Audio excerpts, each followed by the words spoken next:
Hi everyone, this is Mary Dalba. And I'm Ericka Ayub. And thanks for listening to our podcast today. We have some great information to go over with you. So today's topic is talking about the tarot, how we got into picking the decks that we chose, and then we're also going to talk about some of those dreaded tarot cards that no one likes to see in their tarot spread. Nobody, the readers don't like to see them either, guys. Just so you know, we don't love to see them either. So that's what we're going to talk about today.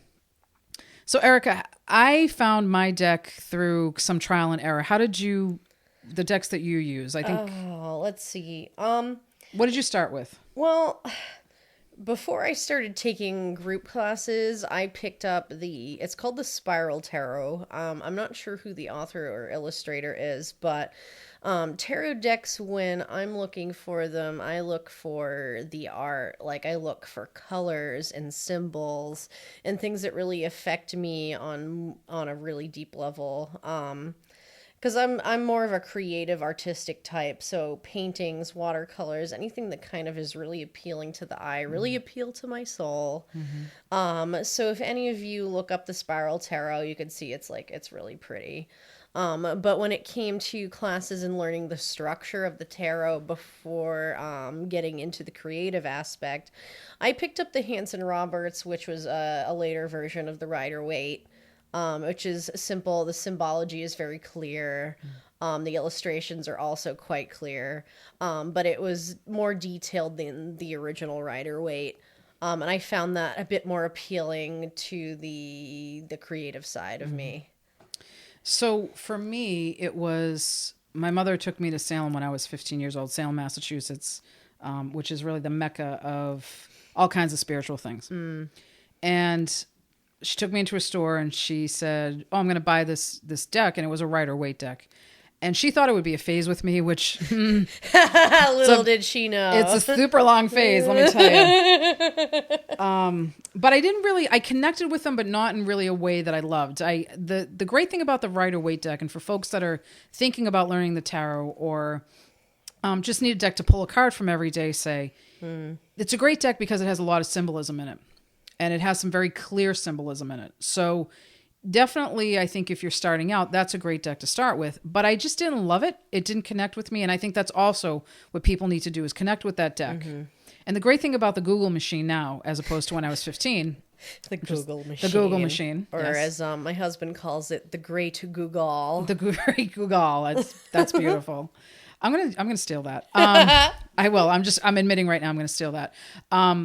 But for folks who want to see a deck, back in the day, you only used to have one card that was in like a folder and you could see it. Now, if you go on the Great Google, then you get these great images that people have been kind enough to scan in, and you can see a lot of cards from the deck, and you can decide if you really want to get that deck or not. My deck of use most of the time with people is the Osha Zen Tarot deck, which is has 79 cards in it, so it has an extra card. Yeah, but I really like it because it has some great visuals, some great symbolism, very deep symbolism in it. And I find when I use it, I get some of the best readings that I've ever gotten. There are several other decks that I kind of float around with a little bit. But my Osha Zen is really the one that I come back to. And what's really funny is when I teach a tarot class, then I'll recommend to folks, if they can't find a deck that they love, to start with Rider-Waite. The deck that I started with that I didn't love at the beginning, but it's always a good deck to kind of get your... It's a great one to get your bearings. Yeah, to get your bearings. So, but I found that you really have to have a deck that you connect with. If you don't connect with the deck, if you don't feel like it's speaking to you, then you don't use it. And here's the other big thing I tell people, and this is my feeling, and you can do whatever you want, but a used deck, no. No, don't use someone else's deck. Someone's getting rid of a deck, that is not your deck. No. So brand new out of the box is what you want. You don't want to use used decks because the energy of that person is in there. And, let's hope that all your friends have great energy, but I know some people... We're not all perfect. We're not all perfect, and you might not want to be using a deck that's already sort of speaking to another person. Exactly. You want to get something brand new that speaks to you. It's very important. So, but let's, Ericka, talk about. We've touched briefly on that. let's talk a little bit about some of the cards that people absolutely hate. Oh, the ones they're scared They're of. scared of, or they just don't. So when the card goes down the table, you and hear they go, no. Oh. Or what's that? Yeah. Oh, that doesn't look. I don't like how that looks. I don't like how that looks. Oh, that doesn't look happy. Well, I was gonna say right away, the one that really comes to everyone's mind is death. Death. Yeah. What, a skeleton on a horse riding around doesn't? No. No That big doesn't deal. appeal to you? No big deal. He's great. He's your buddy. Yeah. Yeah. No problem. No problem. Yeah. Well, I think the thing about the death card for a lot of people is, first of all, they see the word death. And immediately they freak out. But it's absolutely not what you're thinking initially. There's much more to it. Yeah, I mean, physical death from the death card is not what that card means. And I think that's the first thing people see, and they freak because they think they're going to die, or they think something's going to happen. Someone they know is going to die, that someone they love and care about. That's what a lot of people come into readings looking for, or afraid what's going to come up. Right. So can you tell me when I'm going to die? No. No, I can't. And the death card isn't going to tell you that either. No. It's also very interesting that it is number 13 in the deck. So people see that and they go... the number on top of it. The number on top of it is like, oh my God, it's number 13. Unlucky. It's unlucky. And I got the death card. And it's... No, just Guys, stop. Slow we're down. screwed. Yeah. We got the death card. That's it. That's the death card. It's over. But the death card to me is change. It's a chapter closing on the book. Absolutely. I feel like it's the quote unquote death of aspects or traits of yourself that you're letting go in order to make room for things that are better and more productive for yourself and progressive for your life. These are things that are like baggage or bad habits that you just kind of, they're not serving you anymore and just need to die. Right.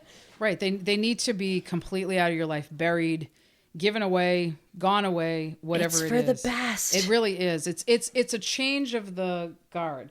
And I think that, you know, when I read people sometimes and they're in a relationship and the death card comes up, it doesn't necessarily mean that it's going to be the death of the relationship. It may mean, so here's an example of a change in a relationship that's actually positive.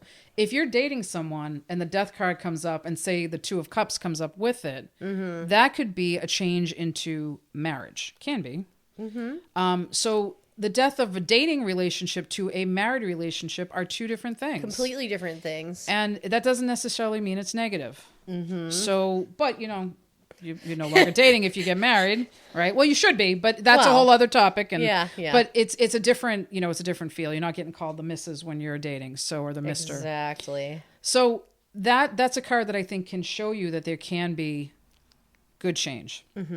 And listen, change can be good. Once we get away from it, it can be a good thing. And it can be scary initially, too. Like, at the time, all these changes may not feel like they're right for you, but once they settle in, you realize that they were for the best. Right.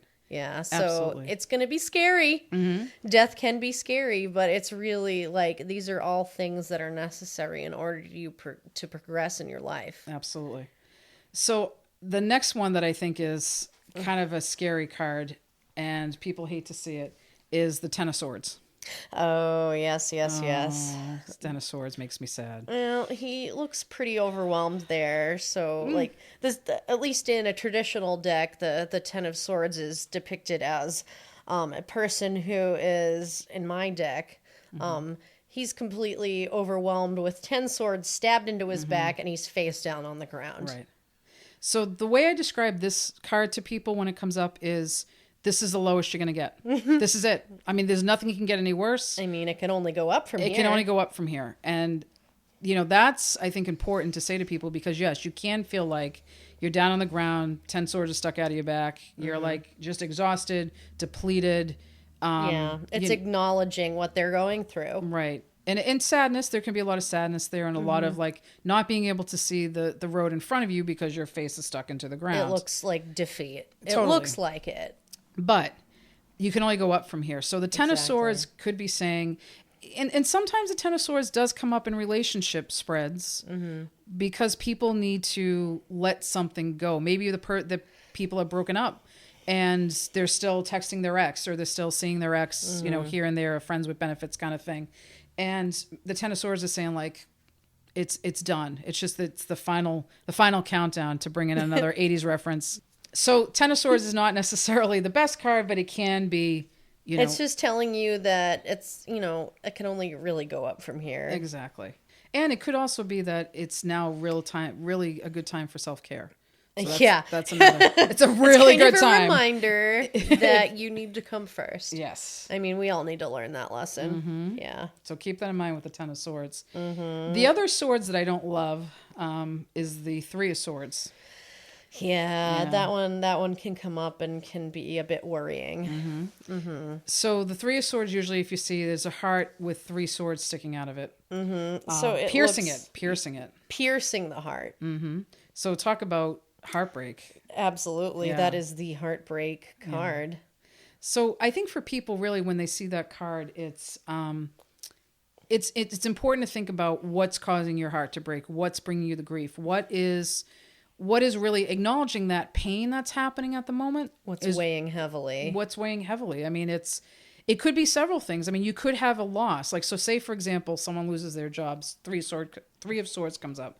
It may be saying there's other elements to this other than just the fact you have a loss of income. It could be loss of reputation. It could be loss of your confidence. It could be loss of, just your friends. Just your purpose. Your friends that used to work with. I mean, it could be other losses that are coming up there. And so the Three of Swords is saying you have to acknowledge everything that is hitting you out of that situation. It could be more than one thing. And that's how I look at the Three of Swords. So it's definite grief. Mm-hmm. I mean, it's definite heartache. And it's heartache, but it doesn't mean the love life. It's not absolutely restricted to that. Could be, but not necessarily. It's something that hits really close to home and maybe kind of makes you think of your self-worth. Mm-hmm. Yeah. That's awesome, Ericka. I love that. And the Nine of Swords, I think, does that a little bit too. The Nine of Swords has... Nine. Yeah, the nine. Oh. The nine with the person sitting up in bed and sobbing. And it looks like someone who's just been racked with fear and anxiety and someone who's just pretty much lost sleep over their thoughts. Yeah, definitely sleepless nights. I think it's a lot of anxiety and worry and stress and, here's a situation that's keeping you up at night. Mm-hmm. And really the cards around it could tell you maybe what you need to do in order to get some rest or get some relief from this situation. It's an interesting card. I hate to see it come up in a lot of different situations. I really hate to see it come up in most situations. But I also want to look at it with people and say, what can we do to get you into a better place? More calm, more happy. Yeah. Because if you're not and you're up at night and you're worrying about things, then your judgment's off. And so that's really my point with the Nine of Swords when that comes up. So then, let's see. Well, let's get off the swords because swords usually gets a bad rap. And let's talk a little bit about some other cards that I find can be a little challenging. So the Five of Pentacles is definitely one of those cards. That's another one. Mm-hmm. In my deck, I've been currently reading from the Druidcraft Tarot.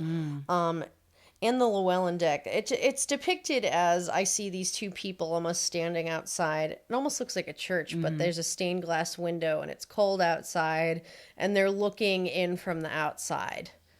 Yeah, and I find that, of course, in the Rider-Waite, you see the people they're covered, and one of them, I believe, is on crutches. So it's really like, it's snowing out. It's those snowing terrible, out. It's cold and miserable. And now, meanwhile, the institution or the faith that you had, or maybe even people that you relied on, have let you down. They've let you down. But the thing is I try to say to people is you're still outside and walking. You may be on crutches, you may be down, but you're still walking. Mm-hmm. And so let's look at the situation as what you still have, what you can build on.